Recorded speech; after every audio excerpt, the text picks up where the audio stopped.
All right, that's it for trading breakouts and fakeouts. So let's summarize in this section. With fakeout trades, the goal is to enter the market right when the price makes a breakout and then continue to ride the trade until volatility dies down. Breakouts are big moves because they are a change in the supply and demand of a currency pair. We rely on volatility to identify good opportunities to trade breakouts.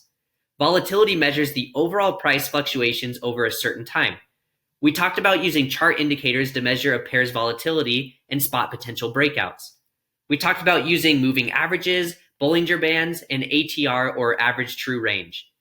There are two types of breakouts. There's the continuation and reversal. We also talked about how to spot breakouts by looking at chart patterns, trend lines, channels, and triangles. We talked about how to determine the momentum of the market that occurs before a breakout by using MACD or RSI.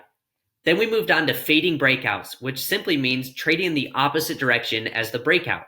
Institutional traders and banks and really good traders like to fade breakouts. So we must like to fade breakouts also, right? We would rather follow the money than the crowd. If you can trade the same way the banks do, you will be super successful. You would fade a breakout if you believe that a breakout from a support or resistance level is false and unable to keep moving in the same direction. If the support or resistance level was very significant, or in other words, prices had a really hard time getting past the level multiple times, and it seems like it's been broken, often this is just a fake out. Potential fake outs are usually found at support and resistance levels created through trend lines, chart patterns, or channels. Lastly, always remember to be aware of major economic news events. This makes the market very volatile, and the market can move in ways that you wouldn't even expect. So fake outs may look like breakouts, and breakouts may look like fake outs. I hope you can use everything that you learned from this module and add it to your strategy to trade breakouts and fake outs and capitalize on those moves.